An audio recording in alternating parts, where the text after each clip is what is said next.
लद्दाख की हाड़ कपा देने वाली ठंड से लेकर के दिल्ली के जंतर मंतर की तपिश तक, जब सोनम वांगचुक अपनी मिट्टी, पर्यावरण और देश के भविष्य यानी नीट के छात्रों के लिए अनशन पर बैठते हैं तो दुनिया हैरान रह जाती है। लेकिन जब उनके इस कड़े उपवास के 20वें दिन एक महिला जंतर मंतर के मंच पर पहुंचती है तो हर किसी की निगाहें उन पर ठहर जाती हैं। लोग सोचने लगते हैं कि आखिर एक पत्नी अपने पति के 20 दिन तक चलने वाले कठिन अनशन यानी उपवास की सहमति कैसे दे सकती है।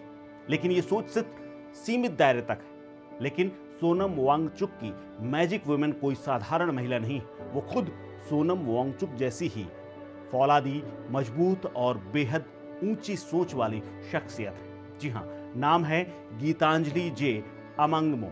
वे महज एक मशहूर आंदोलनकारी की परछाई नहीं, बल्कि उनका खुद का वजूद इतना चमकदार है कि वो सोनम वांगचुक की सबसे मजबूत बैकबोन यानी रीढ़ की हड्डी बन करके हमेशा खड़ी रहती हैं।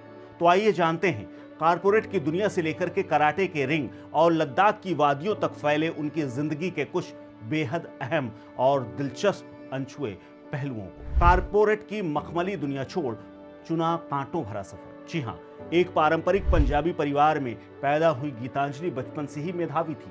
उन्होंने फकीर मोहन यूनिवर्सिटी से फिजिक्स में ग्रेजुएशन किया और फिर देश के नामी business school JBR institute of management Bhubaneswar से एमबीए की डिग्री हासिल की।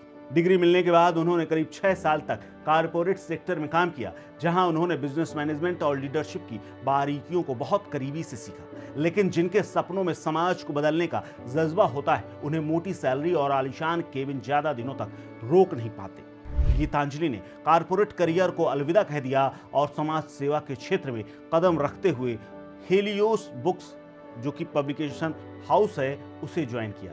इसके अलावा ओम हॉस्पिटल्स और ओम ट्रस्ट जैसी बेहतरीन पहलों की शुरुआत की। जब दो बड़े विजनरी मिले तो मोहब्बत हो गई। जी हाँ, कुछ ऐसी ही है प्रेम कहानी गीतांजलि और सोनम की। गीतांजलि और सोनम वांगचुक की पहली मुलाकात किसी फिल्मी कहानी से कम नहीं। दोनों एक एजुकेशनल कॉन्फ्रेंस में पहुंचे थे, दोनों को बोलना था और दोनों एक दूसरे के भाषणों से, एक दूसरे की बात से और अपने तर्कों से इतना प्रभावित हुए कि उन्हें पहली ही मुलाकात में एहसास हो गया कि शिक्षा, समाज, पर्यावरण और बदलाव को लेकर के उनकी सोच एक जैसी है और ये सोच अगर मिल जाए तो भविष्य और दुनिया कितनी खूबसूरत हो सकती है। विचारों की यही ट्यूनिंग जल्द ही गहरी दोस्ती में बदल गई और फिर इस दोस्ती ने प्यार का खूबसूरत रूप ले लिया। शादी के बाद गीतांजलि ने लद्दाख की कठिन वादियों को मुस्कुरा करके अपना घर बना लिया।